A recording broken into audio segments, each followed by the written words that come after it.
Hello दोस्तों, कैसे हैं आप सभी लोग? स्वागत है आप सभी का हमारे चैनल पे। तो आज हम करने वाले हैं पीसीएस अभ्यास का टेस्ट नंबर 3 2503। ये टेस्ट नंबर 3 है आपका, फुल टेस्ट है, ठीक है।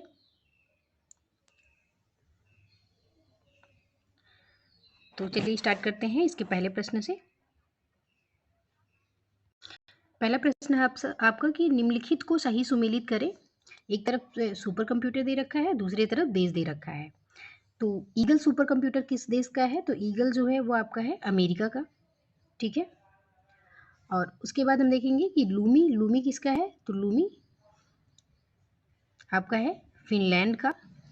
फुगाकू की बात करें तो फुगाकू किसका है? जापान का है। और एरावत जो है वो भारत का है, ठीक है। तो इस प्रकार आपका सही उत्तर क्या हो जाएगा? 2134। तो 2134 आपका विकल्प ए में दे रखा है, तो विकल्प ए आपका सही उत्तर है। आगे देखते हैं हम, निम्नलिखित में से कौन सही सुमेलित नहीं है। तो हमको देखना है कि ये चार दे रखे हैं आपके, इनमें से कौन सही सुमेलित नहीं है। तो पहला देखेंगे परम कामरूप। तो परम कामरूप कहाँ का है? आईआईटी गुवाहाटी का है, तो ये सही है। परम आनंद ये कहाँ पे है? आईआईटी गांधीनगर, ये भी सही है आपका। परम गंगा ये कहाँ पे है? ये है आईआईटी रुड़की, ये भी सही है। परम संगणक कहाँ पे है? तो परम संगणक जो है वो कानपुर में है, ना कि खड़गपुर में। जबकि आईआईटी खड़गपुर में क्या है? आईआईटी खड़गपुर में है परम शक्ति, ठीक है। तो आपका सही सुमेलित कौन सा नहीं है? विकल्प डी। तो विकल्प डी क्वेश्चन के अकॉर्डिंग सही उत्तर हो जाएगा। अगला प्रश्न देखेंगे हम, केन बेतवा लिंक परियोजना। केन बेतवा लिंक परियोजना से संबंधित निम्नलिखित कथनों पर विचार करें। पहला कथन हम देखेंगे कि यह परियोजना बुंदेलखंड क्षेत्र में 2.51 लाख हेक्टेयर कृषि भूमि को सिंचाई प्रदान करेगी। तो आपका सही है पहला पॉइंट, ठीक है, कि ये जो है बुंदेलखंड क्षेत्र में 2.51 लाख हेक्टेयर कृषि भूमि पर सिंचाई प्रदान करेगी। दूसरा क्या है? यह परियोजना बेतवा से केन नदी तक पानी हस्तांतरित करेगी, तो ये आपका गलत हो जाएगा। ये बेतवा से केन नहीं बल्कि केन से बेतवा नदी को पानी हस्तांतरित करेगी। तीसरा आपका है कि परियोजना का 90% वित्त पोषण केंद्रीय सरकार द्वारा किया जाएगा, तो ये भी आपका सही है। तो 1 और 3 सही है, तो विकल्प सी जो है हमारा सही उत्तर हो जाएगा, ठीक है। आगे देखते हैं प्रश्न संख्या 4 को, निम्नलिखित कथनों पर विचार करें। अंतर्राष्ट्रीय गीता महोत्सव 2024 15 सितंबर 2024 से 15 अक्टूबर 2024 तक चला। तो ये कथन जो है आपका गलत हो जाएगा, क्योंकि ये 15 सितंबर से नहीं बल्कि 28 नवंबर से, ठीक है, 28 नवंबर से लेके 15 दिसंबर तक चला है, ठीक है। और दूसरा कथन है हमारा कि इस वर्ष के संस्करण के लिए उत्तर प्रदेश साझेदार राज्य है। तो इस वर्ष के संस्करण के लिए उत्तर प्रदेश साझेदार राज्य नहीं था बल्कि हरियाणा था, ठीक है, हरियाणा था। तो ये दोनों कथन गलत हो जाएंगे, विकल्प डी हमारा सही उत्तर हो जाएगा, ना तो 1 ना ही 2। आगे देखते हैं हम प्रश्न संख्या 5, कौन सी काल्पनिक रेखा पृथ्वी के वायुमंडल को अंतरिक्ष से अलग करती है? तो अंतरिक्ष से कौन सी काल्पनिक रेखा पृथ्वी के वायुमंडल से अलग करती है? तो वो आपकी है कर्मन रेखा। कर्मन रेखा जो है वो पृथ्वी के वायुमंडल को अंतरिक्ष से अलग करती है। ये समुद्र तल से सी लेवल से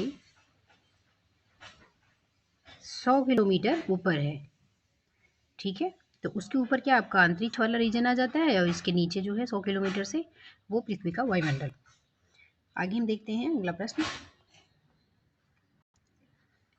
22 अप्रैल 2024 को प्रकाशित Stockholm International Peace Research Institute SIPRI की नवीनतम रिपोर्ट के अनुसार निम्नलिखित में से कौन सा कथन सही है?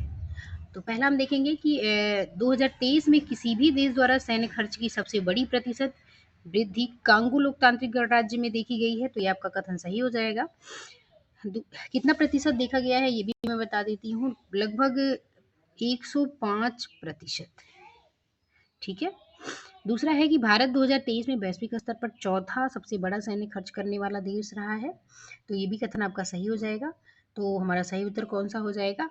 विकल्प सी हो जाएगा। हम देख लेते हैं भारत ने लगभग कितना खर्च किया है, तो पिछले वर्ष की तुलना में 4.2% वृद्धि देखी गई है। ओके, आगे हम देखते हैं दुनिया का सबसे शक्तिशाली MRI स्कैनर का क्या नाम है। तो दुनिया के सबसे शक्तिशाली MRI स्कैनर का क्या नाम है? ईशेल्ट, ईशेल्ट नाम है, ठीक है, ISEULT। ओके, आगे देखते हैं हम अगला प्रश्न। हाल ही में चर्चा में रहा लियांग करमपुआंग गुफा किस देश में स्थित है? तो लियांग लियांग करमपुआंग गुफा जो है वो किस देश में स्थित है, हमें बताना है। तो ये स्थित है इंडोनेशिया में। तो विकल्प सी आपका सही उत्तर हो जाएगा। हाल ही में किस भारतीय संगठन द्वारा निर्माण योजना शुरू की गई है? तो निर्माण योजना किस भारतीय संगठन द्वारा शुरू की गई है? तो कोल इंडिया लिमिटेड द्वारा। इसके तहत क्या किया गया है कि जो मेधावी उम्मीदवार हैं सिविल सर्विसेज से रिलेटेड, ठीक है, उन्हें यूपीएससी सिविल सेवा और वन सेवा प्रारंभिक परीक्षाओं के दौरान जो सफलता मतलब जो प्री क्वालिफाइड करते हैं सिविल सर्विसेज और वन जो फॉरेस्ट सर्विसेज है, उस उन लोगों को 1 लाख दिया जाएगा, ठीक है, किसके द्वारा? कोल इंडिया लिमिटेड के द्वारा। ओके, आगे हम देखते हैं निम्नलिखित कथनों पर विचार करें। हाल ही में लॉन्च यूविकॉल एस टीका मलेरिया के लिए विश्व का पहला टीका है। तो ये कथन जो है आपका, तो ये कथन आपका गलत हो जाएगा, ठीक है, क्योंकि ये पहला टीका नहीं है। और दूसरा क्या है? मैट्रिक्स एम विश्व की द्वितीय मलेरिया रोधी टीका है। तो ये बिल्कुल सही है, ठीक है। तो सही उत्तर हमसे पूछा गया है कौन सा कथन सही नहीं है। तो हमारा कौन सा कथन सही नहीं है? पहला कथन सही नहीं है। तो विकल्प ये जो है हमारा सही उत्तर हो जाएगा। आगे हम देखते हैं प्रश्न संख्या 11 में निम्नलिखित कथनों पर। यहाँ दिया गया है कि निम्नलिखित में से किस भारतीय राज्य या केंद्र शासित प्रदेश ने पीएम श्री योजना में भाग लेने से इनकार कर दिया? तो हम देखेंगे कि पंजाब ने भी इनकार कर दिया था, पश्चिम बंगाल ने भी, दिल्ली ने भी, ठीक है। तो हमारा सही उत्तर क्या हो जाएगा? विकल्प डी हो जाएगा, सभी। आगे हम देख लेंगे अगला प्रश्न। अभ्यास होपेक्स किन देशों की वायुसेनाओं के बीच एक संयुक्त अभ्यास है? तो जो होपेक्स है वो किन देशों के बीच वायुसेनाओं के एक संयुक्त अभ्यास है? तो वो हमारा है भारत और मिस्र के बीच में, ठीक है, भारत और मिस्र के बीच में एक संयुक्त अभ्यास है। ओके, आगे हम देख लेंगे अगला प्रश्न। कंटेनर पोर्ट प्रदर्शन सूचकांक के नवीनतम संस्करण में भारत के कितने बंदरगाहों ने वैश्विक शीर्ष 100 रैंकिंग में जगह बनाई है? तो वैश्विक शीर्ष 100 रैंकिंग में कंटेनर पोर्ट प्रदर्शन सूचकांक में भारत के कितने बंदरगाहों ने जगह बनाई है? तो ये आपके कितने बंदरगाह हैं टोटल? 9 बंदरगाह, ठीक है, 9 बंदरगाहों ने जगह बनाई है। प्रश्न संख्या 14 में देख लेते हैं कि निम्नलिखित में से किसी राष्ट्रीय आपदा अधिनियम 2005 के तहत आपदा के रूप में अधिसूचित नहीं किया गया है। तो किसे अधिसूचित नहीं किया गया है? तो हीट वेव को जो है आपदा के रूप में अधिसूचित नहीं किया गया है। जबकि चक्रवात, सूखा, भूकंप, आग, बाढ़, सुनामी, ओलावृष्टि, भूस्खलन, हिमस्खलन, बादल फटना, कीट हमला और शीतलहरें, ये सारी क्या है? 2005 के राष्ट्रीय आपदा अधिनियम के तहत आपदा के रूप में अधिसूचित की गई है। आगे देखते हैं हम प्रश्न संख्या 15। निम्नलिखित में से कौन सा शिलालेख बंगाल के सेन राजाओं से संबंधित है? तो बंगाल के सेन राजाओं से कौन सा शिलालेख संबंधित है, हमको बताना है। तो जो देवपारा गांव का शिलालेख है, ठीक है, देवपारा गांव का शिलालेख है, ये संबंधित है बंगाल के सेन राजाओं से। ओके, तो विकल्प भी सही हो जाएगा। प्रश्न संख्या 16 देखते हैं हम। प्राचीन भारतीय ब्राह्मण विज्ञान संबंधी विचारों के अनुसार 4 युगों के चक्र का क्रमिक क्रम क्या है? तो 4 युगों के चक्र का क्रमिक क्रम हम देख लेंगे। तो सबसे पहले आपका आएगा कृत, उसके बाद त्रेता, फिर द्वापर, फिर कलयुग, ठीक है। तो विकल्प सी जो है सही उत्तर हो जाएगा। आगे हम देख लेते हैं हाल ही में किस देश के 10वें फीफा महिला विश्व कप का मेजबान देश घोषित किया गया है? तो किस देश को घोषित किया गया है 10वें महिला फीफा विश्व कप का मेजबान देश? तो घोषित किया गया है ब्राजील को, ठीक है, ब्राजील को घोषित किया गया है। तो विकल्प सी आपका जो सही हो जाएगा, ठीक है। ये कब होने वाला है? 2027 में होगा। ओके, आगे हम देख लेते हैं। निम्नलिखित को सही सुमेलित करिए। युद्ध अभ्यास एक तरफ दे रखा है, दूसरी तरफ भागीदार देश दे रखा है। तो मित्र शक्ति जो है वो किससे संबंधित है? तो मित्र शक्ति जो है वो भारत श्रीलंका से संबंधित है। मैत्री की हम बात कर लें तो भारत थाईलैंड, ठीक है। तर्कस की बात कर लें तो तर्कस जो है वो भारत और अमेरिका के बीच है। और शक्ति की बात कर लें तो शक्ति जो है वो भारत और फ्रांस के बीच है। तो सही उत्तर हमारा हो जाएगा 2134 टू 2134, विकल्प बी में दे रखा है, तो विकल्प बी हमारा सही उत्तर है। आगे हम देख लेते हैं अगला प्रश्न। सूची 1 को सूची 2 से सुमेलित करें। पहला सूची है कि अस्किन जो है वो अस्कनी जो है वो किस नदी के नाम से जाना जाता था पहले। प्राचीन नाम दे रखा है नदियों का, ठीक है, और वर्तमान नाम दे रखा है, तो हमको उसको सम्मिलित करना है। तो अस्कनी जो है वो चिनाब नदी को कहते थे हम। चिनाब नदी को पहले अस्कनी नदी के नाम से जाना जाता था।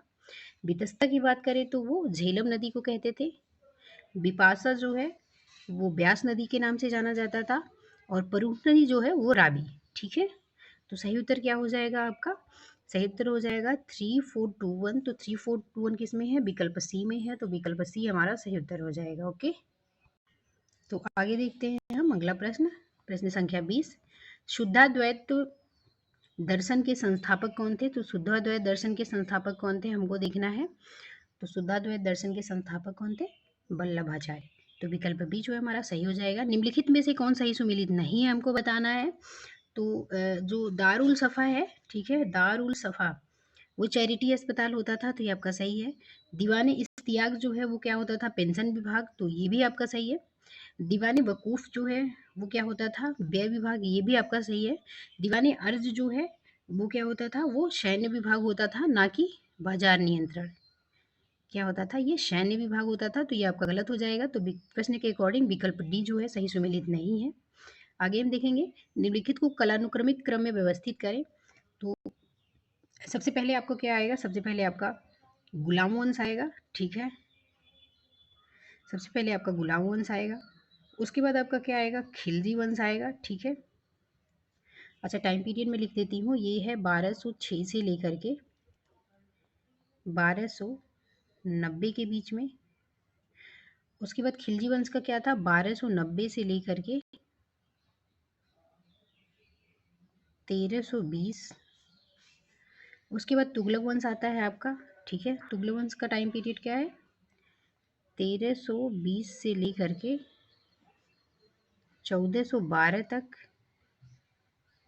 ठीक है।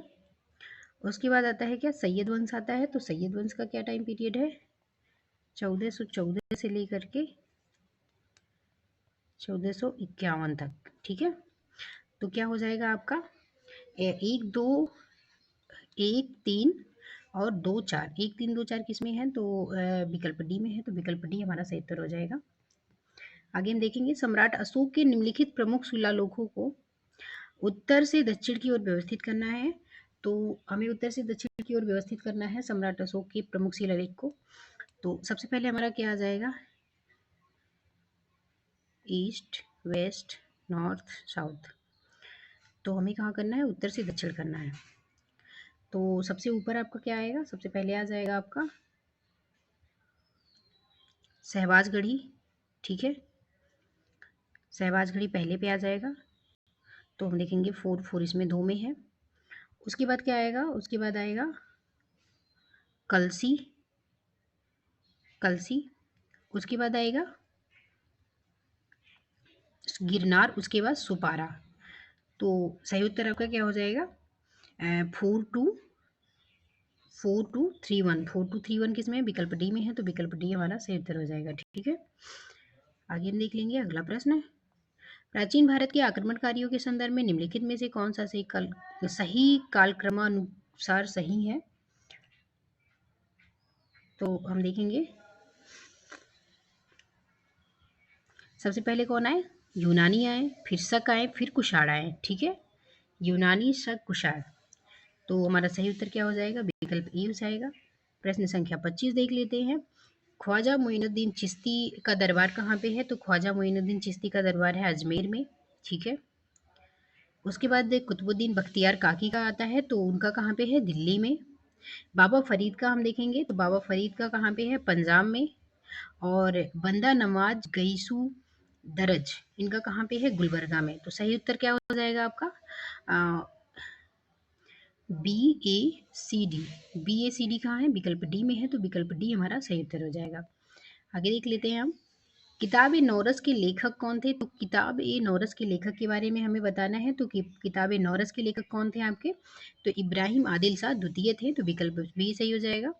निम्नलिखित में से भक्ति काल के संतों का सही कालक्रमानुसार क्रम चुनना है हमें। तो भक्ति काल के संतों का सही क्रम क्या है? तो हम देखेंगे पहला कबीर का, सबसे पहले कबीर, टाइम पीरियड क्या है ये? 1398। फिर उसके बाद गुरु नानक, ये हैं लगभग 1469 से आगे।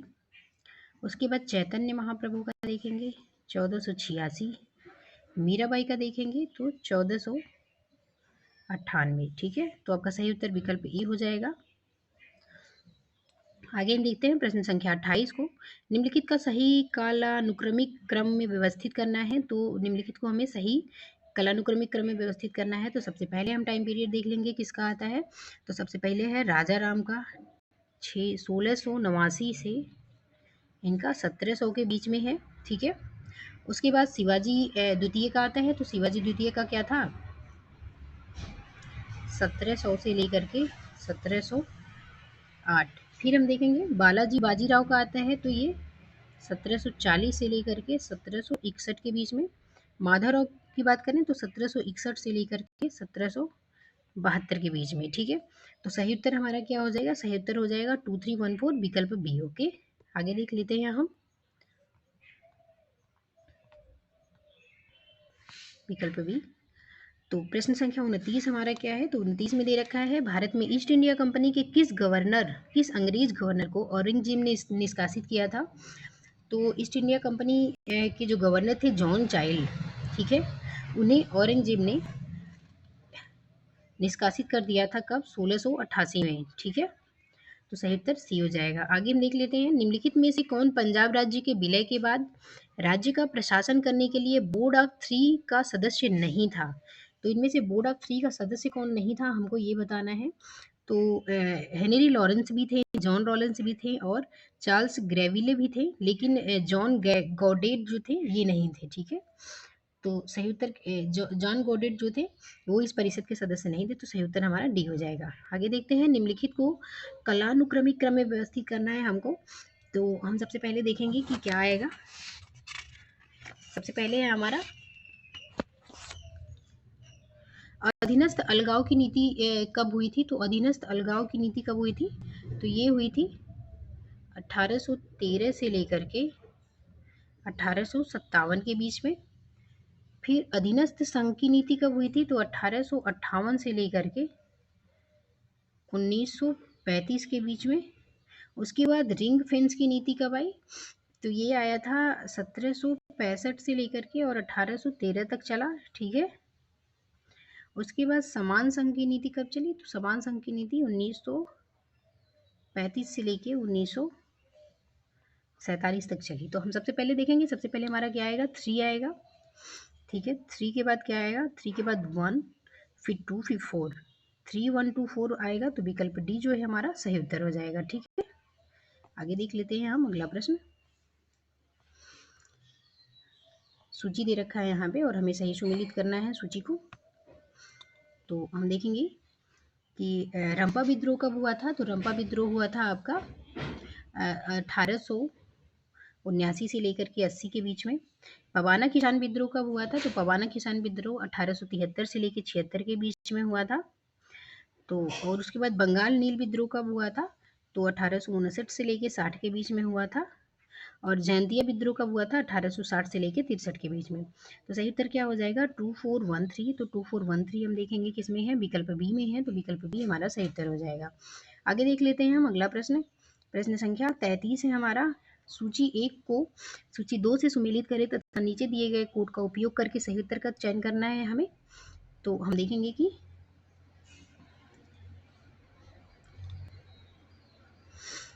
समाचार पत्र एक तरफ दे रखा है, दूसरी तरफ भाषा दे रखा है। तो भारत मित्र जो समाचार पत्र था वो किस भाषा में था? तो वो आपका तो भारत मित्र समाचार हमारा किस भाषा में था? तो वो था हिंदी में। सॉरी, किस में था? हिंदी में था। ठीक है, और उसके बाद हम राष्ट्रमाता देखेंगे। तो राष्ट्रमाता किस में था? मराठी में था। प्रजामित्र की बात करें तो प्रजामित्र गुजराती में था, और नायक की बात करें तो नायक किस में था, बंगाली में था। तो हमारा सही उत्तर हो जाएगा 3421। तो 3421 किस में है हमको देखना है, तो हम देखेंगे 3421 विकल्प सी में दे रखा है, तो विकल्प सी हमारा सही उत्तर हो जाएगा। आगे देख लेते हैं अगला प्रश्न, प्रश्न संख्या 34। पश्चिमी भारत के सांस्कृतिक पुनर्जागरण के अग्रदूत के रूप में किसे जाना जाता है, तो जाना जाता है किसके, महा तो पश्चिमी भारत के जो सांस्कृतिक पुनर्जागरण के अग्रदूत थे उन्हें किसको जाना जाता है, तो जो महादेव गोविंद रनाड़े थे उनको जाना जाता है। ठीक है, इनका टाइम पीरियड क्या रहा है, 1842 से लेकर के 1901 के बीच में। ओके, आगे हम देख लेते हैं, नीचे दो कथन दिए गए हैं और उनमें से क्या एक कारण और एक कथन है, तो सही उत्तर का चयन करना है इसमें हमको। पहला है कथन आपका कि दादा भाई नौरोजी ने भारतीय प्रश्नों पर चर्चा करने के लिए 1866 में लंदन में ईस्ट इंडिया एसोसिएशन का गठन किया। तो ये कथन आपका क्या हो जाएगा, सही हो जाएगा। दूसरा है कि वह ब्रिटिश जनमत को प्रभावित करना चाहते थे, तो ये भी आपका कथन सही है, इसीलिए उन्होंने लंदन में ईस्ट इंडिया एसोसिएशन का गठन किया था। तो सही उत्तर आपका सी हो जाएगा। ये यार दोनों सही है और सही व्याख्या भी करता है। ठीक है, आगे देखते हैं, राष्ट्रीय आंदोलन के दौरान निष्क्रिय प्रतिरोध का सिद्धांत किसने दिया था, तो जो राष्ट्रीय आंदोलन था उस दौरान निष्क्रिय प्रतिरोध का सिद्धांत दिया गया था किसके द्वारा, तो अरविंद घोष के द्वारा दिया गया था। तो विकल्प ये जो है सही उत्तर हो जाएगा। आगे हम देख लेते हैं अगला प्रश्न, केंद्रीय बजट 2024-25 में किए गए कुल व्यय से कितने प्रतिशत व्यय सब्सिडी पर किया जाएगा, तो कितने प्रतिशत व्यय सब्सिडी पर किया जाएगा, तो 6%। 6% व्यय जो है वो सब्सिडी पर किया जाएगा केंद्रीय बजट 2024-25 से। ओके, आगे देखते हैं, नीचे दो कथन दिए गए हैं जिनमें से एक को अभिकथन ए और दूसरे को काराडार कहा गया है।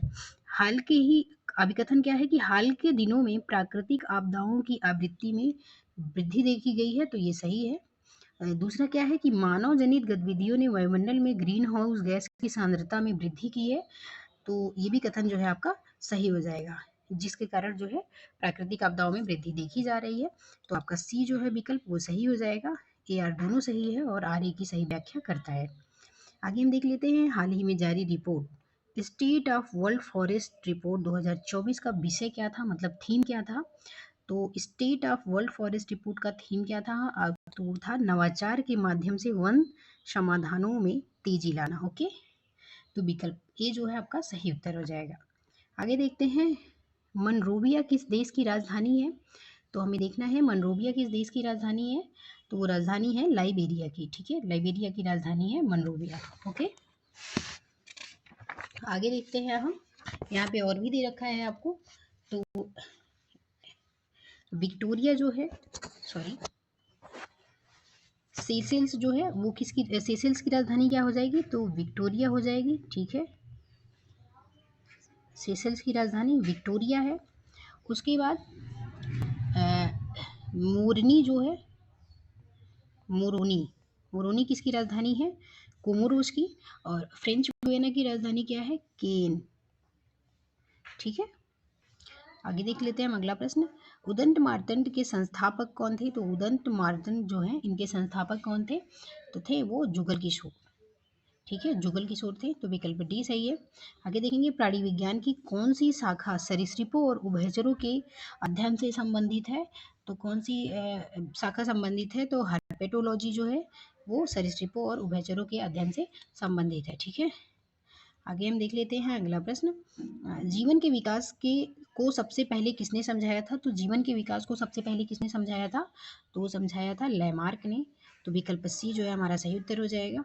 आगे हम देखेंगे, निम्नलिखित में से कौन सी प्रजाति कुत्ते भौंकते नहीं है बल्कि भेड़ियों की तरह चीखते हैं, तो इनमें से कौन सी प्रजाति है जो कुत्तों की तरह भौंकता नहीं बल्कि भेड़ियों की तरह चीखते हैं, तो हम देखेंगे कि जो डिंगो है वो ऐसी प्रजाति है जो कुत्तों की तरह भौंकते नहीं बल्कि भेड़ियों की तरह चीखते हैं। ओके, आगे देखेंगे, अफीम प्राप्त होती है, तो अफीम किससे प्राप्त होती है, तो अफीम प्राप्त होती है कच्चे फल के लेटेक्स से। ठीक है, आगे हम देखेंगे निम्नलिखित में से क्या हाइपोथैलेमस ग्रंथि के द्वारा नियंत्रण होता है। तो हाइपोथैलेमस ग्रंथि जो है वो उसके द्वारा क्या नियंत्रण होता है, तो पसीना आना, पिट्यूटरी ग्रंथि द्वारा स्रावित हार्मोन और भूख, ये तीनों नियंत्रित होता है। तो विकल्प डी आपका सही हो जाएगा। ठीक है, आगे देख लेंगे अगला प्रश्न। निम्नलिखित में से किस जीव में रक्त नहीं होता है लेकिन वह सांस लेता है। तो किस जीव में रक्त नहीं होता है और वह सांस लेता है, तो वह आपका जीव है हाइड्रा। हाइड्रा में रक्त नहीं होता है लेकिन वह सांस लेता है। ठीक है, अगला है कि मोरिकल्चर की खेती किससे संबंधित है। तो मोरिकल्चर की खेती मतलब क्या होता है, सहतूत की खेती। ठीक है, मोरिकल्चर जो है वो सहतूत की खेती से संबंधित है। तो विकल्प ए आपका सही उत्तर हो जाएगा। आगे देखेंगे प्रश्न संख्या 49। माप की किस इकाई को 0.39 से गुणा करके इंच में बदला जाता है। तो माप की किस इकाई को 0.39 से गुणा करके इंच में बदला जाता है, तो सेंटीमीटर। ठीक है, सेंटीमीटर, 1 सेंटीमीटर में 0.39 से गुणा कर देंगे तो वो इंच में आ जाएगा। ठीक है, आगे हम देख लेते हैं प्रश्न संख्या 50। तो हृदय को प्रभावी कामकाज के लिए किस रेडियो आइसोटोप का उपयोग किया जाता है। तो हृदय को प्रभावी कामकाज के लिए जो है वो प्रयोग किया जाता है आपका रेडियो सोडियम का। रेडियो सोडियम का प्रयोग किया जाता है। तो विकल्प बी सही उत्तर हो जाएगा। निम्नलिखित में से कौन सा रंगहीन प्लास्टिड है। तो रंगहीन प्लास्टिड कौन सा है हमको बताना है। तो जो ल्यूकोप्लास्ट होता है वो रंगहीन प्लास्टिड है। ठीक है, आगे हम देख लेते हैं अगला। ओ रक्त समूह के व्यक्तियों के संदर्भ में हमें विचार करना है। तो पहला है कि आरबीसी की सतह पर एंटीजन ए और बी अनुपस्थित होते हैं इसमें। ठीक है, किस किस की बात कर रहा है, तो ओ रक्त समूह की बात कर रहा है। तो ये आपका जो है सही हो जाएगा। दूसरा क्या है, प्लाज्मा में एंटीबॉडी ए बी दोनों मौजूद होते हैं। तो ये भी आपका सही है। तो 1 और 2 दोनों सही है। तो विकल्प सी सही उत्तर हो जाएगा। आगे हम देख लेते हैं अगला प्रश्न। प्रश्न संख्या 53 दे रखा है हमारा।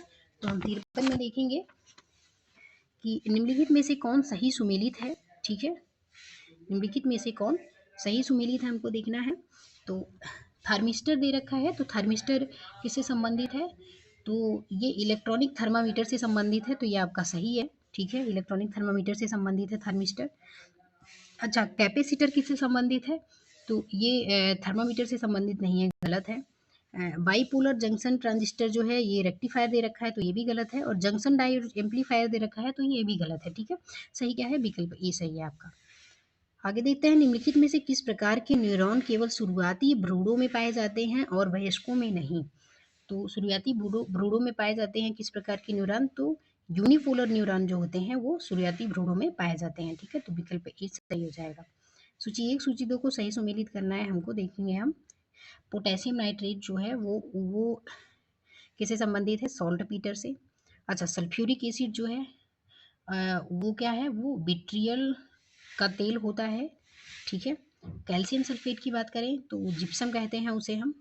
फेरस सल्फेट जो है वो क्या होता है, ग्रीन विट्रियल होता है। तो हमारा सही उत्तर हो जाएगा 2314। 2314 किस में दे रखा है, तो विकल्प ए में दे रखा है। तो विकल्प ए सही उत्तर हो जाएगा। आगे देखते हैं हम अगला प्रश्न। निम्नलिखित में से कौन सा कथन सही नहीं है हमको बताना है। तो ईमेल जो है उसका फुल फॉर्म क्या है, तो इलेक्ट्रॉनिक मेल को संदर्भित करता है ये। तो बिल्कुल सही है आपका। अच्छा, डब्ल्यू डब्ल्यू जो क्या है, वर्ल्ड वाइड वेब को संदर्भित करता है। तो ये भी सही है। सीपीयू का यहाँ दे रखा है कंट्रोल प्रोसेसिंग यूनिट। तो कंट्रोल नहीं होता है बल्कि ये क्या होता है, सेंट्रल प्रोसेसिंग यूनिट होता है। तो यहाँ पर सही सुमेलित नहीं है, यही सही उत्तर हो जाएगा क्वेश्चन के अकॉर्डिंग। एलयू क्या है, तो अंकगणितीय तर्क इकाई को संदर्भित करता है। तो ये आपका सही है, डी, केवल सी सही नहीं है। प्रश्न संख्या 57 देखेंगे। एक प्रख्यात भारतीय भौतिक विज्ञानी डॉक्टर सीवी रमन को उनके कार्य के लिए किस वर्ष में नोबेल पुरस्कार दिया गया था। तो सीवी रमन को कब नोबेल पुरस्कार दिया गया था, 1930 में, 1930 में दिया गया था। ओके, अभिकथन और कार्य दे रखे हैं। तो इसमें हम देखेंगे कि अभिकथन क्या है, इन्वर्ट शुगर सुक्रोज से अधिक मीठी होती है, इसमें दे रखा है। ठीक है, जो इन्वर्ट शुगर है वो सुक्रोज से अधिक मीठी होती है। तो ये आपका सही है। दूसरा क्या है, इन्वर्ट शुगर सुक्रोज के हाइड्रोलिसिस द्वारा प्राप्त की जाती है। तो ये भी कथन सही है, लेकिन जो कारण है वो कथन की व्याख्या नहीं कर रहा है। तो दोनों कथन सही है। तो हमारा सही उत्तर क्या हो जाएगा, विकल्प बी हो जाएगा। ठीक है, आगे हम देख लेते हैं। मच्छरों के बारे में निम्नलिखित कथनों पर विचार करना है। तो मच्छरों के बारे में हम देखेंगे, निम्नलिखित कथन दे रखे हैं हमको। केवल नर ही खून चूसते हैं। ये आपका गलत हो जाएगा। केवल मादा ही खून चूसती है, तो ये आपका सही है। मादाएं पौधों का रस चूसती हैं, तो ये भी आपका कथन गलत है। नर के पंख मादा से बड़े होते हैं, तो ये भी गलत है। अच्छा, मादा के पंख नर से बड़े होते हैं, तो ये कथन आपका सही है। तो केवल 2 एंड 5 आपका सही है, तो विकल्प डी जो है आपका 2, 5 सही है, तो सही उत्तर विकल्प डी हो जाएगा। ठीक है। निम्नलिखित में से कौन सा ही सुमेलित नहीं है हमको बताना है। तो हम देखेंगे थायमीन जो है वो किससे संबंधित है। थायमीन जो है वो beriberi, thiamine beriberi, तो पहला सही है। विटामिन डी रिकेटस, ये भी सही है। विटामिन के जो है वो किससे संबंधित है। यहाँ पे बांझपन दे रखा है, तो ये गलत है। ठीक है। विटामिन के जो है वो बांझपन से संबंधित नहीं है। बांझपन से संबंधित क्या होता है, विटामिन ई होता है। ठीक है, तो ये आपका गलत हो जाएगा। नियासिन किससे संबंधित है, पेलाग्रा से, तो ये आपका सही है। तो सही उत्तर हमारा क्या हो जाएगा, पूछा है सुमेलित नहीं है, तो सी जो है सुमेलित नहीं है। आगे हम देख लेते हैं। जब किसी पेड़ की छाल को उसके आधार के पास चारों ओर से गोलाकार तरीके से काटा जाता है, तो वह धीरे धीरे सूख जाता है या मर जाता है। तो ऐसा क्यों होता है, तो ऐसा इसलिए होता है क्योंकि जो जड़ें हैं ऊर्जा से वंचित हो जाती हैं, इसी वजह से। ठीक है, तो विकल्प भी सही उत्तर हो जाएगा। ब्रह्मांड की उत्पत्ति के बिग बैंग सिद्धांत का सूत्रपात किसने किया था, तो इसका सूत्रपात किसने किया था, जॉर्ज लेमेंत्रे। ठीक है। आगे देखेंगे निम्नलिखित में से कौन सा ही सुमेलित है हमको बताना है। तो सही सुमेलित कौन सा है हमको बताना है। तो पहले दे रखा है कि रेड स्क्वायर, ठीक है, ये प्रसिद्ध स्थल है। ठीक है, और देश से संबंधित देश है। तो इसमें देखेंगे रेड स्क्वायर कहाँ से है, तो रेड स्क्वायर आपका रूस में है, तो ये सही सुमेलित है। तो आपका सही उत्तर क्या हो जाएगा, सही उत्तर आपका विकल्प ए ही है। आगे हम देखें डिज्नीलैंड कहाँ पे है, तो डिज्नीलैंड कैलिफोर्निया में है। ये कहाँ पे है, कैलिफोर्निया। ठीक है। उसके बाद एलिसी पैलेस कहाँ है, एलिसी पैलेस आपका है फ्रांस में। उसके बाद विलिंग्स गेट कहाँ पे है, तो ये आपका है लंदन में। ठीक है, तो बाकी कोई भी इसमें सुमेलित नहीं है, केवल ए सुमेलित है, तो सही उत्तर विकल्प ए हो जाएगा। निम्नलिखित में से कौन सी खाई प्रशांत महासागर में स्थित नहीं है, हमको बताना है। तो प्रशांत महासागर में कौन सी खाई स्थित नहीं है, तो हम देखेंगे जो प्यूर्टो है, ये जो है प्रशांत महासागर में नहीं है, ये कहाँ पे है, अटलांटिक महासागर में है। ठीक है, अटलांटिक महासागर में है ये। बाकी ये तीनों कहाँ पे हैं, मरियाना, मिंडानाओ और टोंगा जो है ये प्रशांत महासागर में है। अगला प्रश्न देखेंगे, सूची 1 को सूची 2 से सुमेलित करना है। तो आसमान यहाँ पे क्या है, यहाँ पे शहर दे रखा है और नदी दे रखा है। तो आसमान शहर कहाँ पे है, आसमान शहर नील नदी पे है। लिवरपूल की बात करें तो लिवरपूल कहाँ पे है, ये मर्शी में है। रोम किस नदी के किनारे है, तो रोम जो है टाइबर नदी के किनारे है। ठीक है, लिवरपूल मर्सी नदी के और रोम जो है टाइबर नदी। अच्छा, न्यूयॉर्क की बात करें तो न्यूयॉर्क हडसन नदी के किनारे है। तो सही उत्तर 2, 3, 4, 1 हो जाएगा। तो 2, 3, 4, 1 किस में है, विकल्प बी में है, तो विकल्प बी हमारा सही उत्तर हो जाएगा। ठीक है, आगे देख लेते हैं हम अगला प्रश्न। निम्नलिखित में से कितनी झीलें जो है वो कनाडा में स्थित हैं, तो कितनी झीलें कनाडा में स्थित हैं हमको बताना है। तो जो रेंडियर झील है वो कहाँ पे है, ये कनाडा में है, सही है आपका। अच्छा, लगा लाडोगा झील है जो है वो भी कहाँ पे है, कनाडा, सॉरी ये रसिया में है, ये रूस में है। ठीक है, और ये क्या है, बैकाल झील है, ये भी रूस में है, और उनेगा झील है, ये भी रूस में है। तो केवल कनाडा में क्या है, कनाडा में केवल एक ही झील है आपका, तो वो कौन सा है, रेंडियर। तो विकल्प ए जो है, केवल बी जो है हमारा सही उत्तर हो जाएगा। आगे हम देखेंगे यमुना वर्ष के अधिकांश समय दिल्ली और आगरा के बीच मृत नदी बन जाती है। ठीक है, तो कथन कारण दे रखा है यहाँ पे हमको। तो यमुना जो है अधिकांश समय दिल्ली और आगरा के बीच में मृत नदी बन जाती है, तो ये कथन आपका सही है। यमुना एक गैर बारहमासी नदी है, तो ये गलत हो जाएगा क्योंकि ये हिमालयी नदी है यमुना, और हिमालयी नदियाँ जो है वो बारहमासी होती हैं। तो हमारा सही उत्तर क्या हो जाएगा, ए सही है और आर असत्य है, तो विकल्प सी सही उत्तर हो जाएगा। निम्नलिखित पर्वतों को उत्तर से दक्षिण तक कलानुक्रमिक क्रम में व्यवस्थित करना है। तो उत्तर से दक्षिण में हमें कलानुक्रमिक क्रम में व्यवस्थित करेंगे। तो सबसे पहले हमारा क्या आता है, एक बार मैप में आप लोग देख लीजिएगा, जब भी इस प्रकार के क्वेश्चन आए और आप रिवीजन कर रहे हो तो एक बार मैप में ज़रूर देख लीजिए, तो उससे आपको कभी भूलेगा नहीं।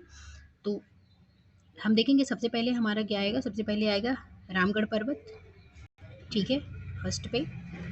उसके बाद क्या आ जाएगा, रामगढ़ पर्वत तो हमारा कहाँ विकल्प सी में दे रखा है। उसके बाद क्या आएगा, उसके बाद आएगा सतमाला पर्वत सेकंड पे, मतलब कि सबसे उत्तर में रामगढ़ पर्वत, उसके नीचे सतमाला, सतमाला के नीचे क्या आएगा, सतमाला के नीचे आएगा आपका हरिश्चंद्र पर्वतमाला, उसके बाद क्या आएगा, जावदी की पहाड़ियाँ, ठीक है। तो सही उत्तर आपका क्या हो जाएगा, विकल्प सी 2 1 3 4। ओके। पश्चिमी घाट की नदियाँ डेल्टा नहीं बनाती हैं, वे कठोर चट्टानों पर तेज गति से छोटे मार्गों से होकर बहती हैं। तो पश्चिमी घाट की नदियों के बारे में दे रखा है, तो ये बिल्कुल सही है। कारण जो है कि वे कठोर चट्टानों पर तेज गति से छोटे मार्गों से होकर बहती हैं, इसलिए वे डेल्टा नहीं बनाती हैं। तो आपका विकल्प ये जो है सही उत्तर हो जाएगा, ठीक है। आगे देख लेते हैं, निम्नलिखित में से कौन सही सुमेलित नहीं है। तो हमें देखना है सही सुमेलित कौन सा नहीं है। तो खंडाधार जलप्रपात जो है वो कहाँ पे है, वो उड़ीसा में है, तो आपका ये सही है, सही सुमेलित है आपका, ठीक है। कहाँ पे है, उड़ीसा में है। वतवांग जलप्रपात कहाँ पे है, तो ये मिजोरम में है, ये भी आपका सही है। मगोद जलप्रपात कहाँ पे है, तो मगोद कहाँ है, कर्नाटक में है, तो ये भी सही है। अच्छा, किन्ड्रेन जलप्रपात कहाँ पे है, तो ये केरल में ना होकर के कहाँ है, मेघालय में, ठीक है। तो ये आपका गलत हो जाएगा, ओके। तो सही उत्तर क्या हो जाएगा क्वेश्चन के अकॉर्डिंग, डी हो जाएगा। आगे हम देख लेते हैं अगला प्रश्न 71। ऊसर मिट्टी के बारे में निम्नलिखित कथन हमें देखना है और इनमें से बताना है कि सही उत्तर क्या है, ठीक है, कौन कौन से सही है। तो ऊसर मिट्टी के बारे में हम देखेंगे सबसे पहले कि इसे चूना डालकर पुनः उपजाऊ किया जाता है, ठीक है। क्या दे रखा है कि इसे चूना डाल करके पुनः उपजाऊ किया जाता है, तो ये गलत हो जाएगा, ठीक है, क्योंकि इसका जो पीएच होता है वो ऑलरेडी 7 से अधिक होता है। अच्छा, ये सही है आपका, 2 सही है, पहला गलत है। इस मिट्टी में धान की फसल उगाई जाती है, तो ये भी सही है, 2 एंड 3 सही है, तो विकल्प बी है जो है आपका सही हो जाएगा। तो सही उत्तर क्या हो जाएगा, विकल्प बी। आगे देख लेते हैं हम, मृदा अपरदन का पहला चरण कौन सा है। तो मृदा अपरदन का पहला चरण कौन सा हो जाएगा, स्प्लैश अपरदन। स्प्लैश अपरदन जो है वो मृदा अपरदन का पहला चरण है, ओके। आगे हम देखेंगे सूची 1 को सूची 2 से सुमेलित करना है। तो तिलैयाबाद कहाँ पे है आपका, तो तिलैयाबाद है बराकर नदी, ठीक है। पोचमपात परियोजना कहाँ पे है, तो ये गोदावरी नदी पे है। और माता टीला बात कहाँ पे है, तो ये बेतवा नदी पे है। काकरा पार कहाँ पे है, तो ताप्ती नदी पे है। तो सही उत्तर 2 1 3 4 हो जाएगा। तो 2 1 3 4 हम देखेंगे किस में है, विकल्प सी में है, तो विकल्प सी हमारा सही उत्तर है, ठीक है। आगे हम देख लेते हैं अगला प्रश्न। भारत के संदर्भ में निम्नलिखित कथनों में से कौन पर्यावरण अनुकूल कृषि का अभ्यास माना जाता है। तो हम 74 नंबर देखेंगे कि फसल विविधीकरण, फलीदार फसलों का गहनीकरण और टेंसियोमीटर का उपयोग। तो ये सारे जो हैं वो पर्यावरण अनुकूल कृषि का अभ्यास माना जाता है। कौन, फसल विविधीकरण, फलीदार फसलों का गहनीकरण और टेंसियोमीटर का उपयोग। तो विकल्प जो डी है वो हमारा सही उत्तर हो जाएगा, ठीक है, उपयुक्त सभी। आगे हम देख लेते हैं अगला प्रश्न, निम्नलिखित में से कौन सा कथन सही नहीं है हमको बताना है। तो हमारा कौन सा कथन इसमें सही नहीं है। तो पहला दे रहा है, अरब सागर की मानसूनी हवाएं पश्चिमी घाटों द्वारा बाधित होती हैं, तो ये सही है आपका। मानसून हवाओं की बंगाल की खाड़ी शाखा उत्तर पूर्व और गंगा के मैदानों में का कारण बनती है, तो ये भी आपका सही है। केरल और कर्नाटक में मैंगो शावर मानसून से पहले की वर्षा होती है, तो ये भी सही है।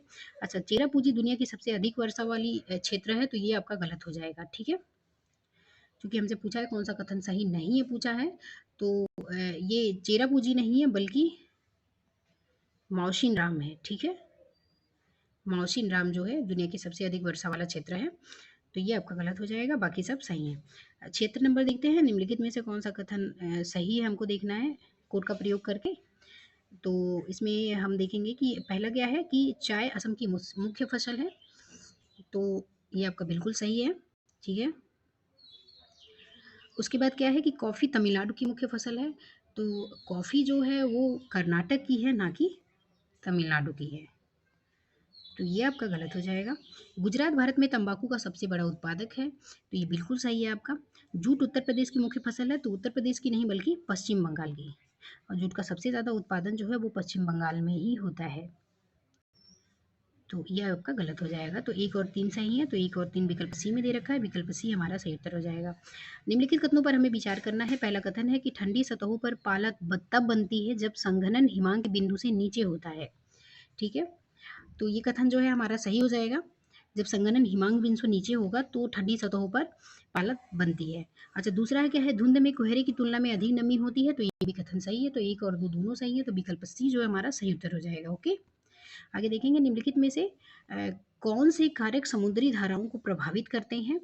तो समुद्री धाराओं को प्रभावित करने वाले कारक कौन कौन से हैं आपके, हमें देखना है। तो हम देखेंगे इसमें सौर ऊर्जा द्वारा तापन, हवा और कोरियोलिस बल, एक दो तीन तीनों जो है वो समुद्री धाराओं को प्रभावित करते हैं। तो विकल्प डी जो है सही उत्तर हो जाएगा। आगे देखते हैं अगला प्रश्न, निम्नलिखित को पश्चिम से पूर्व की ओर व्यवस्थित करें। तो पश्चिम से पूर्व की ओर व्यवस्थित करना है हमें, तो हम देखेंगे सबसे पहले हमारा क्या आएगा, कालगुरली। तो पश्चिम से पूर्व की ओर व्यवस्थित करना है हमें। तो पहला हमारा क्या दे रखा है, पहला दे रखा है कालगुरली। ठीक है, तो कालगुरली एक मिनट, हमें क्या करना है कि वेस्ट टू ईस्ट करना है। तो सबसे पहले हमारा आ जाएगा पर्थ। ठीक है, पर्थ आएगा सबसे पहले। उसके बाद क्या आएगा, सबसे पहले पर्थ आएगा, उसके बाद कालगुरली आएगा। ठीक है, उसके बाद हम देखेंगे फॉरेस्ट, फिर सिडनी। तो हमारा सही उत्तर क्या हो जाएगा, सही उत्तर 2143 हो जाएगा। तो विकल्प सी हमारा सही उत्तर हो जाएगा। ठीक है, आगे हम देख लेंगे निम्नलिखित राष्ट्रीय जलमार्गों को उनकी लंबाई के घटने क्रम में व्यवस्थित करें।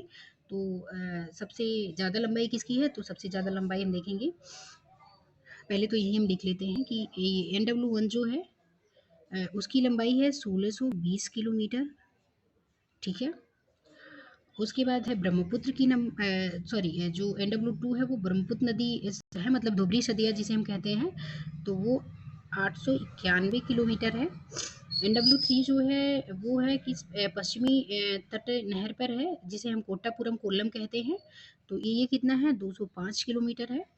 और उसके बाद NW4 जो है इसकी लंबाई कितनी है, 1095। तो सबसे ज़्यादा किसकी है, NW4 की है। तो मतलब 4123 हम किस में है हमारा, तो हम देखेंगे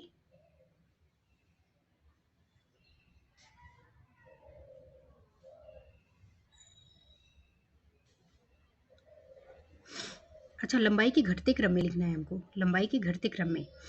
तो घटते क्रम में सबसे लास्ट में क्या आएगा, सबसे लास्ट में 3 आएगा, फिर 2, उससे उससे ज़्यादा किसका है, उससे ज़्यादा 4 का है, फिर 1। ठीक है, तो हमारा सही उत्तर डी हो जाएगा। ठीक है, आगे हम देख लेते हैं निम्नलिखित में से कौन सा ये सुमेलित है। तो सैंडल पीक कहाँ पे है, तो सैंडल पीक जो है आपका उत्तर अंडमान में है, ना कि मध्य अंडमान में। तो ये आपका गलत हो जाएगा। अच्छा, माउंट डियाबोलो जो है वो कहाँ पे है, तो माउंट डियाबोलो कहाँ पे है, ये मध्य अंडमान में है। माउंट कोयोब कहाँ पे है, तो माउंट कोयोब है दक्षिण अंडमान में आपका। माउंट थ्वेलियर कहाँ पे है, ये तीनों गलत है। माउंट थ्वेलियर कहाँ पे है, तो माउंट थ्वेलियर जो है वो आपका है ग्रेट निकोबार में। तो विकल्प डी जो है आपका सही सुमेलित है, तो सही उत्तर डी हो जाएगा। आगे हम देखते हैं कौन सा वाटर चैनल कवरत्ती और मिनिकॉय को अलग करता है। तो कवरत्ती और मिनिकॉय को अलग करने वाला कौन सा वाटर चैनल है, तो ये आपका वाटर चैनल हो जाएगा ग्रैंड चैनल। ठीक है, ग्रैंड चैनल विकल्प डी। आगे देखते हैं, नीचे 2 कथन दिए गए हैं, जिनमें से एक को अभिकथन है और दूसरे को काराधार कहा गया है। सर्वोच्च न्यायालय का रिट क्षेत्राधिकार उच्च न्यायालयों से बड़ा होता है, ये पहला कथन है हमारा। ठीक है, अभिकथन है। तो हम देखेंगे यहाँ पे, अच्छा ये 82 नंबर हम एक बार फिर से देख लेते हैं कि कवरत्ती और मिनिकॉय को कौन सा चैनल अलग करता है, तो ये 9 डिग्री चैनल अलग करता है। ठीक है, 83 नंबर हम देखेंगे कि सर्वोच्च न्यायालय का रिट क्षेत्र अधिकार जो है वो क्या कहते हैं, उच्च न्यायालयों से बड़ा होता है। तो ये कथन जो है आपका असत्य हो जाएगा। ठीक है, दूसरा है कि सर्वोच्च न्यायालय का मौलिक अधिकार के उल्लंघन के लिए रिट जारी कर सकता है, तो ये आपका सही है। तो विकल्प बी जो है ये असत्य और 8 सत्य है, सही हो जाएगा हमारा सही उत्तर। अगला प्रश्न हम देख लेंगे, प्रश्न संख्या 84, सूची 1 को सूची 2 से सुमेलित करना है हमें। तो हम देखेंगे कि अनुच्छेद 21 ए किससे संबंधित है, तो अनुच्छेद 21 से शिक्षा का अधिकार है। अनुच्छेद 17 किससे संबंधित है, तो अनुच्छेद 17 किससे है, पदनाम। ठीक है, का उन्मूलन। और उसके बाद अनुच्छेद 14 क्या है, तो 14 है कानून के समक्ष समानता। ठीक है, अनुच्छेद 29 क्या है, अल्पसंख्यकों के अधिकारों का संरक्षण। ठीक है, तो डी हो जाएगा यहाँ पे। 17 क्या है, abolition of title, abolition of title है। ठीक है, तो हमारा सही उत्तर क्या हो जाएगा, BACD किस में है, तो BACD हमारा विकल्प सी में दे रखा है। तो विकल्प सी जो है हमारा सही उत्तर हो जाएगा। आगे हम देख लेते हैं, प्रश्न संख्या हमारा 85 है। भारतीय संविधान के किस अनुच्छेद के तहत जो है वो राष्ट्रपति किसी राज्य में संवैधानिक तंत्र की विफलता के कारण आपातकाल की घोषणा कर सकते हैं? तो किस अनुच्छेद के तहत होता है ये? तो ये हो गया 356 के तहत। तो विकल्प बी जो है सही उत्तर है। ठीक है। संविधान सभा की संचालन समिति के अध्यक्ष कौन थे? तो संविधान सभा की संचालन समिति के अध्यक्ष कौन थे? तो वो थे डॉक्टर राजेंद्र प्रसाद। तो विकल्प बी हमारा सही उत्तर हो जाएगा। संविधान के निम्नलिखित में से किस अनुसूची में नगर पालिकाओं से संबंधित प्रावधान किया गया है? तो नगर पालिकाओं से संबंधित प्रावधान किस अनुसूची में किया गया है? तो किया गया है 12वीं अनुसूची में। 11वीं में किससे है? पंचायती राज से संबंधित है। ठीक है। आगे 8वीं अनुसूची में भाषा है आपका। आगे हम देख लेते हैं प्रश्न संख्या 88। भारत के प्रधानमंत्री बनने से पहले निम्न में से कौन मुख्यमंत्री भी रहे हैं? तो भारत के प्रधानमंत्री बनने से पहले जो आपके मुख्यमंत्री भी रहे हैं, तो उनमें से कौन कौन आते हैं? तो हम देखेंगे कि बीपी सिंह जो हैं, बीपी सिंह आते हैं। ठीक है। इसके अलावा और कौन कौन लोग थे? तो मोरारजी देसाई थे, मोरारजी देसाई थे। ठीक है। चौधरी चरण सिंह थे। और उसके बाद कौन थे? पीवी नरसिम्हा राव, एचडी देवगौड़ा और नरेंद्र मोदी। ये सारे ऐसे प्रधानमंत्री रहे हैं जो इससे पहले किसी राज्य के मुख्यमंत्री भी थे। ठीक है। आगे हम देख लेते हैं, सूची 1 को सूची 2 से सुमेलित करना है। असम जो है, असम में राज्यसभा के सदस्यों की संख्या कितनी है? तो असम में कितनी है? असम में 7 है। ठीक है। असम में देखेंगे हम कितनी है, असम में 7 है। झारखंड में कितनी है? तो झारखंड में 6 है। महाराष्ट्र की बात करें तो महाराष्ट्र में 19 है और केरल में 9 है। तो सही उत्तर हो जाएगा 312 किस में है? तो विकल्प ए में है। तो विकल्प ए हमारा सही उत्तर हो जाएगा। ठीक है। आगे हम देख लेते हैं अगला प्रश्न। किस राज्य का अपना अलग उच्च न्यायालय नहीं है? तो इसमें से किसका अपना अलग उच्च न्यायालय नहीं है, हमको देखना है।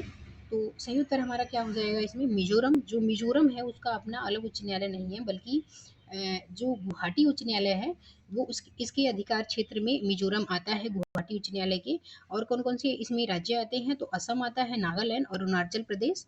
ये मिजोरम के साथ असम, नागालैंड, अरुणाचल प्रदेश और मिजोरम ये किसके अंतर्गत आते हैं? गुवाहाटी उच्च न्यायालय के अंतर्गत आते हैं।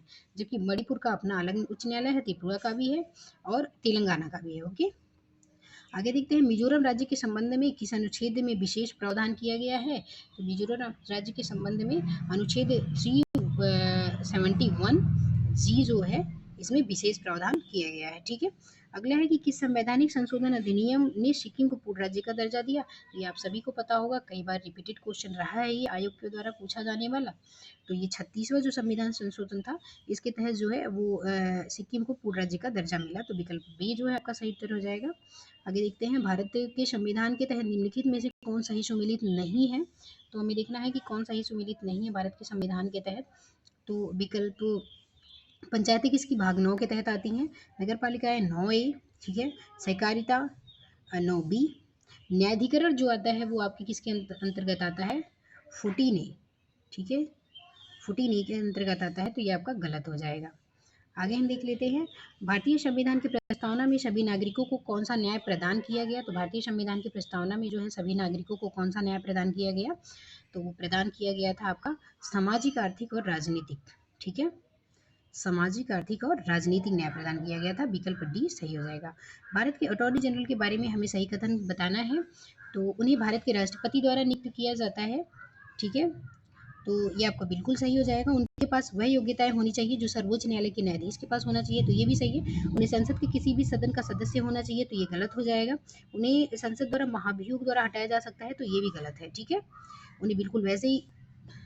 अच्छा, तो हम इसमें देखेंगे हमारा सही उत्तर क्या हो जाएगा। सही उत्तर केवल 1 और 2 हो जाएगा। तो 1 और 2 हमारा किसमें? विकल्प ए में दे रखा है, तो विकल्प ए हमारा सही उत्तर हो जाएगा। आगे देख लेते हैं हम प्रश्न संख्या 96। राजनीतिक शब्दावली में शून्यकाल का अर्थ क्या है? तो राजनीतिक शब्दावली में शून्यकाल का अर्थ क्या है? वो है आपका प्रश्नोत्तर सत्र। ठीक है। प्रश्नोत्तर सत्र जो है वो शून्यकाल का अर्थ होता है राजनीतिक शब्दावली में। आगे हम देख लेते हैं अगला प्रश्न। अभिकथन ए दे रखा है और कारण आर दे रखा है। तो हम देखेंगे कि पश्चिमी तट की तुलना में पूर्वी तट चक्रवातों के लिए सबसे अधिक प्रबल है। कारण क्या दे रखा है? कि भारत का पूर्वी तट उत्तर पूर्वी व्यापारिक हवाओं के क्षेत्र में स्थित है। तो हमारा सही उत्तर क्या हो जाएगा? सही उत्तर हो जाएगा कि ए आर दोनों सत्य है, लेकिन इसका जो आर जो है इसका सही कारण नहीं है, तो इसलिए विकल्प बी हमारा सही उत्तर हो जाएगा। ठीक है। आगे हम देखेंगे निम्नलिखित में से कौन सा विषय धन विधेयक के प्रावधानों में शामिल नहीं है। तो धन विधेयक के प्रावधानों में शामिल नहीं होता है कौन सा विषय, तो हमको बताना है। तो हम देखेंगे कि करों से संबंधित प्रावधान ये धन विधेयक के अंतर्गत आता है। अच्छा, उधार लेने से संबंधित प्रावधान ये भी आता है। समेकित और आकस्मिक निधियों की अभिरक्षा से संबंधित प्रावधान ये भी आता है। जुर्माना या दंड लगाने का प्रावधान जो है वो धन विधेयक के अंतर्गत नहीं आता है। तो यही आपका विकल्प डी जो है सही उत्तर हो जाएगा प्रश्न के अकॉर्डिंग। 99 नंबर देखेंगे कि सूचना का अधिकार है। तो सूचना का अधिकार क्या है? तो सूचना का अधिकार एक कानूनी अधिकार भी है और एक मौलिक अधिकार भी है। तो विकल्प ए और बी आपका दोनों सही है, तो सी सही उत्तर हो जाएगा प्रश्न के अकॉर्डिंग। अच्छा, इस वीडियो का आखिरी हम प्रश्न करवाने जा रहे हैं, प्रश्न संख्या 100। तो क्या है कि केंद्र और राज्य के बीच विवादों का फैसला करने की भारत के सर्वोच्च न्यायालय की शक्ति है। तो सर्वोच्च न्यायालय की कौन सी शक्ति है ये? तो ये मूल क्षेत्राधिकार है। ठीक है, तो विकल्प सी जो है सही उत्तर हो जाएगा। तो चूंकि वीडियो लंबा हो जाएगा तो 100 प्रश्न ही करवाते हैं इस वीडियो में। अगले वीडियो में हम 101 से लेकर के 200 प्रश्नों तक करवाएंगे, जिसमें आपके रीजनिंग, मैथ, जीएस के साथ साथ हिंदी के भी 60 प्रश्न आएंगे। वीडियो पसंद आए तो चैनल को सब्सक्राइब जरूर कर लीजिएगा। धन्यवाद।